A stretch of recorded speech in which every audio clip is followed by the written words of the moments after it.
புதன் சுக்கிரன் கூட்டணி 7ஆம் இடத்திலிருந்து 8ஆம் இடத்துக்கு மறைந்தாலும் 2ஆம் இடம் சொல்லக்கூடிய தனஸ்தானத்தை வாக்குஸ்தானத்தை புதன் பார்ப்பதால் மறைந்த புதனுக்கு நிறைந்த பலன் உண்டு அப்படிங்கிற மாதிரி கல்வியில், நம்மளுடைய கணிதத்தில், அதாவது அதை மார்க்கெட்டிங் எடுத்துக்கலாம், ஸ்கில்லுன்னு எடுத்துக்கலாம், பேச்சுவார்த்தைங்கிறது எடுத்துக்கலாம். இதிலெல்லாம் நமக்கு ஒரு கூடுதல் வேகமும் விவேகமும் வெளியே வரும்.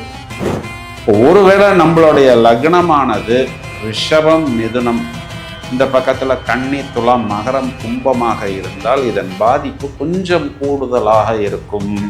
இந்த 8ஆம் இடம் அப்படிங்கிறதே குறிப்பாக இந்த மிதுன ராசிக்கு, அதில் இருக்கக்கூடிய மிருகசீஷம், அடுத்து வரக்கூடிய திருவாதிரை, அடுத்து வரக்கூடிய புனர்பூச நட்சத்திரங்களுக்கு முறையாக 17வது நட்சத்திரங்கள் மகர மனையில் இருக்கின்றன. அப்போ நம்மளுடைய எதிரி 8ஆம் வீட்டில் உச்சமடையக்கூடிய காலகட்டங்களில் இப்போ 7ஆம் வீட்டில் இருக்கக்கூடிய இந்த செவ்வாயே நம்மை தூண்டி விடுவார். இதன் காரணம், இவர் நம்மளுடைய 2ஆம் இடம் வாக்குஸ்தானத்தை பார்க்கிறார். மிதுன ராசியை எடுத்துக்கொள்வோம். மிதுன ராசிக்கு நிறைய ப்ளஸ் பாயிண்ட் இந்த மாதத்தில் இருக்கிறது. ஒரே ஒரு மைனஸ் பாயிண்ட் இருக்கிறது. அந்த ஒரு மைனஸ் பாயிண்ட் என்னங்கிறதை நான் இந்த பதிவின் முடிவில் சொல்கிறேன். இனிய 2026 புத்தாண்டு வாழ்த்துக்கள். 2025 முடிவில் இருக்கிறோம்.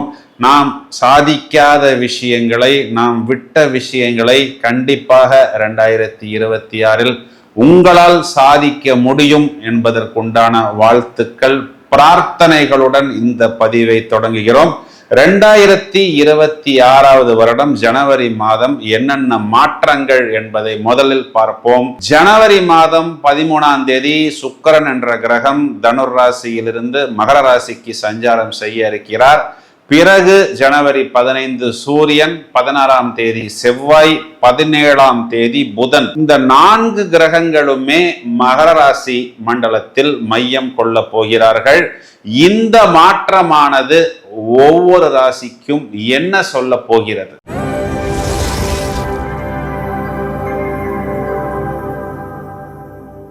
மிதுன ராசியை எடுத்துக்கொள்வோம். மிதுன ராசிக்கு நிறைய ப்ளஸ் பாயிண்ட் இந்த மாதத்தில் இருக்கிறது.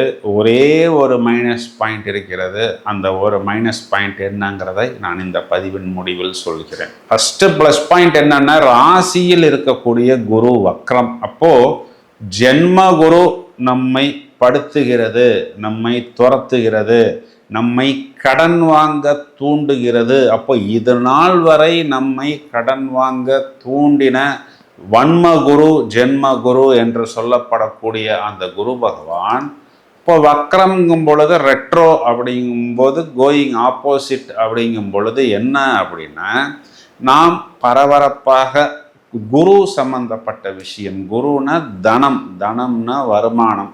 அப்போது நம்ம எப்படியாவது பரபரப்பாக செயல்பட்டு நம்ம அந்த கடனை அடைத்து வெளியே வர வேண்டும் அப்படின்னு நம்ம மிகவும் சுறுசுறுப்பாக செயல்படுவோம் அப்படிங்கிறது நமக்கு இந்த ஃபர்ஸ்ட் ப்ளஸ் பாயிண்ட். 2வது ப்ளஸ் பாயிண்ட் என்ன அப்படின்னா, இந்த குரு பகவான் 9ஆம் இடம்னு சொல்லக்கூடிய பாக்யஸ்தானத்தை பார்க்கிறார். இந்த 9ஆம் இடத்தில் இருக்கக்கூடிய ராகுவை அவர் ஆக்டிவேட் செய்கிறார். அப்போ ராகு சொந்த நட்சத்திரத்திலிருந்து குருவின் பார்வையை பெற்று நமக்கு பாக்கியங்களை கொடுத்துத்தான் ஆக வேண்டும்ங்கிறது ஒரு கட்டளை. ஏன் அப்படின்னா, ராகுவிற்கு வீடு கொடுத்த சாட்டர்ன் 10ஆம் இடம். அப்போ 9, 10 இந்த 2 வீடுகளுமே பூரணமாக ஆக்டிவேட் ஆகிறது.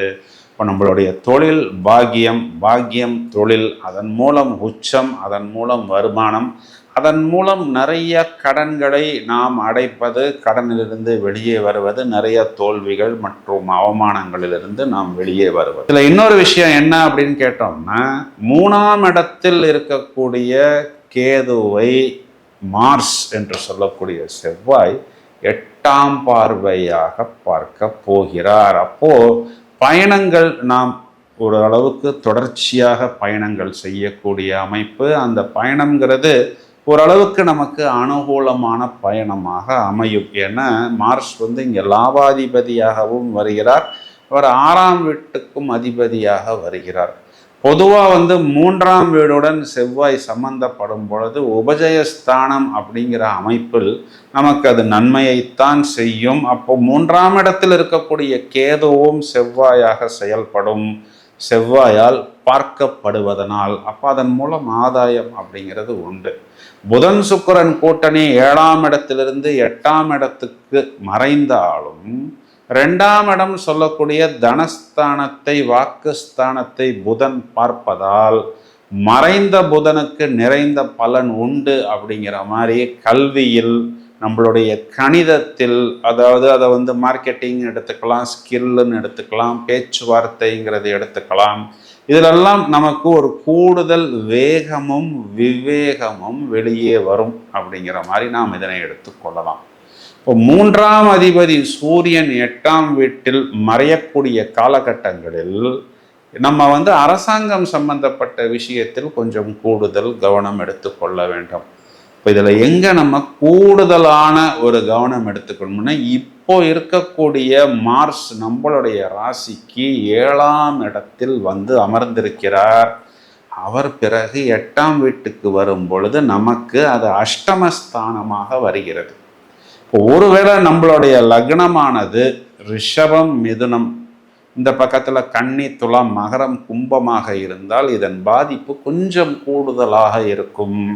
இந்த 8ஆம் இடம் அப்படிங்கிறதே குறிப்பாக இந்த மிதுன ராசிக்கு, அதில் இருக்கக்கூடிய மிருகசீஷம், அடுத்து வரக்கூடிய திருவாதிரை, அடுத்து வரக்கூடிய புனர்பூச நட்சத்திரங்களுக்கு முறையாக 17வது நட்சத்திரங்கள் மகர மனையில் இருக்கின்றன. அப்போது நம்மளுடைய எதிரி 8ஆம் வீட்டில் வந்து உச்சமடையக்கூடிய காலகட்டங்களில் இப்போ 7ஆம் வீட்டில் இருக்கக்கூடிய இந்த செவ்வாயே நம்மை தூண்டி விடுவார். இதன் காரணம், இவர் நம்மளுடைய 2ஆம் இடம் வாக்குஸ்தானத்தை பார்க்கிறார். இப்போ மிதுனராசினாவே ராசியாதிபதி புதன்னாவே கூடுதலான கணிதங்கள் இடக்கூடிய நபர்கள். அப்போ கொஞ்சம் அந்த செவ்வாய் உக்கரத்தையும், கொஞ்சம் வீரத்தையும், கொஞ்சம் கோபத்தையும், கொஞ்சம் நம்மை ஓரளவுக்கு இந்த உசுப்பேத்தின்லாம் சொல்கிறாங்க பாருங்க, அந்த மாதிரி யாரோ ஒரு நபர் நம்மை ட்ரிகர் பண்ணும் பொழுது நாம் சில நேரத்தில் சில வார்த்தைகளை விட்டு விட்டால் அதன் மூலம் நமக்கு இந்த செவ்வாய் 8ஆம் இடத்தில் பயணிக்கக்கூடிய காலகட்டங்களில் ஓரளவுக்கு கொஞ்சம் சின்ன சின்ன டென்ஷன் அப்படிங்கிறது வரும். குறிப்பாக அரசாங்கம் சம்பந்தப்பட்ட விஷயம், வண்டி எடுத்துகிட்டு போய் நம்ம ஏதாவது சிக்னலில் நிற்காமல் போயிருப்போம், நம்மளை யார் பாப்பில் கவனிக்க போகிறா அப்படின்னு நம்ம நினச்சிக்குவோம். பார்த்தா கேமரா மச்சான், நான் வந்து மாப்பிள்ளை உன்னை கவனிக்கிறேன் மாப்பிள்ளை அப்படின்னு கேமரா மச்சான் அதனை படம் பிடித்து அழகாக ஒரு ஃபைனாக நமக்கு வந்துவிடும். இந்த மாதிரி இப்போ நம்ம வந்து ஒரு இன்சூரன்ஸு எக்ஸ்பைரி ஆகிருக்கோம், சரி பக்கத்தில் உள்ள டீ கடைக்கு தானே போகிறோம்னு நம்ம போவோம். கரெக்டாக அந்த டீ கடைக்கு முன்னாடியே கரெக்டாக அந்த நபர் நின்று நமக்கு ஃபைன் போடுவார். இந்த மாதிரி சின்ன சின்ன விஷயங்களில் கூடுதல் கவனம் எடுத்துக்கொள்ள வேண்டும். அதாவது அரசாங்கம் சம்பந்தப்பட்ட எந்த விஷயத்திலும் வயலேஷன் இல்லாமல் பார்த்து கொள்ள வேண்டும். இப்போ யாராவது ஆஃபீஸ் நபர்கள் ஃபோன் பண்ணுறாங்க, பேசும்பொழுது நம்ம வாட்டு ஃப்ரெஞ்சு, லாட்டினு, க்ரீக்கில் பாஷை பற்றி பேசுகிறோம், அந்த பக்கம் அவர் வந்து ரெக்கார்ட் பண்ணுறாருன்னு தெரியாமல் நாம் பேசிவிடுவோம். பிறகு டெர்மினேஷன் என்று வரும் பொழுது நீங்கள் பேசின ஃப்ரெஞ்சு, க்ரீக்கு, லாட்டின் பாஷையெல்லாம் கேட்டு பாருங்கள் சார்னு நமக்கே நாம் பேசியதை போட்டு காமிப்பார். கூடுதல் கவனம் எடுத்துக்கொள்ள வேண்டும். குறிப்பாக ஃபினான்ஷியல், கடன், ரியல் எஸ்டேட்டு, லோன், இடத்தை காண்பித்து அட்வான்ஸ் வாங்குவது, வாங்கும் பொழுது ஒரு அமௌண்ட் பேசுவது, கிரயத்துக்கு போகும் பொழுது பிரச்சனை ஆவது, பஞ்சாயத்தாகுவது, இந்த மாதிரி நாம் செய்யாத சில தவறுகளுக்கு கூட நாம் சில இடங்களில் கொஞ்சம் தோல்வி அடைய நேரும். அப்படிங்கிறதுனால இப்பொழுதிலிருந்து கொஞ்சம் கூடுதலான கவனம் மிதுன ராசிக்காரர்கள். இந்த மாதிரி புது நபர்கள், புது விஷயங்கள், வாகனத்தை ஓசியாக கொடுப்பது, இதெல்லாம் கொஞ்சம் கவனமாக நீங்கள் பார்த்து கொள்ளணும். இதையும் தவிர இதற்கு பரிகாரம் அப்படின்னா தொடர்ச்சியாக வந்து முருகன் வழிபாடு, செவ்வாய்க்கிழமைகளில், கிருத்திகை நட்சத்திரங்களில், சஷ்டி திதிகளில் உங்கள் வீட்டுக்கு பக்கத்தில் இருக்கக்கூடிய முருகன் கோயிலுக்கு போய் அர்ச்சனை, அபிஷேகம், அன்னதானம் செய்து கொள்ளலாம். மிதுனராசி சகோதரிகளை எடுத்துக்கொண்டால் கணவனை குறிகாட்டக்கூடிய செவ்வாய் அஷ்டமத்தில் வரப்போவதனால் இது காலகட்டங்களில் உங்களுடைய ஹஸ்பண்டுக்கு நீங்கள் கொஞ்சம் கூடுதலான சப்போர்ட் அப்படிங்கிறதை நீங்கள் கொடுக்கணும். எங்கேயாவது மனதளவில் அவர் கொஞ்சம் டல்லாக சோர்வாக காணப்பட்டால் நீங்கள் தான் அவர்களை கன்சோல் செய்ய வேண்டும்.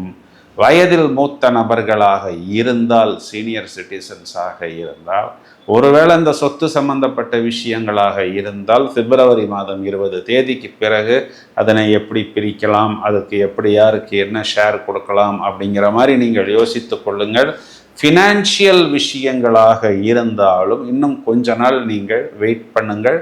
கொஞ்சம் உங்களுடைய வயிறு அடி வயிறு சம்மந்தப்பட்ட இடங்களில் இந்த ஃபேட்டு இந்த மாதிரியான விஷயங்கள் கூடுதலாகாமல் இருப்பதற்கு தேவையான ஃபிட்னஸ், வாக்கிங் போன்ற விஷயங்களில் நீங்கள் இறங்குவது இன்னும் உங்களை நல்ல ஒரு ட்ரிம்மாகவும் ஸ்மார்ட்டாகவும் வைக்கும். யோகா, தியானம், மெடிடேஷன் போன்ற விஷயங்களில் ஈடுபடுவது உங்களுக்கு இன்னும் ஒரு ஆடட் அட்வான்டேஜாக இருக்கும். கண்டிப்பாக மாணவர்கள் கல்வியில் கூடுதலான ஒரு அவுட்புட்டை வெளிப்படுத்துவார்கள். ஏன்னா மறைந்த புதன் தான் 2ஆம் இடம் சொல்லக்கூடிய கல்வி ஸ்தானத்தை பார்ப்பதனால் இதன் மூலம் உங்களுக்கு ஒரு நல்ல அபிவிருத்தி என்பது கண்டிப்பாக ஏற்படும். தொடர்ந்து இணைப்பில் இருங்கள். இந்த பதிவை ஷேர் செய்யுங்கள். வாழ்த்துக்கள். Thank you friends.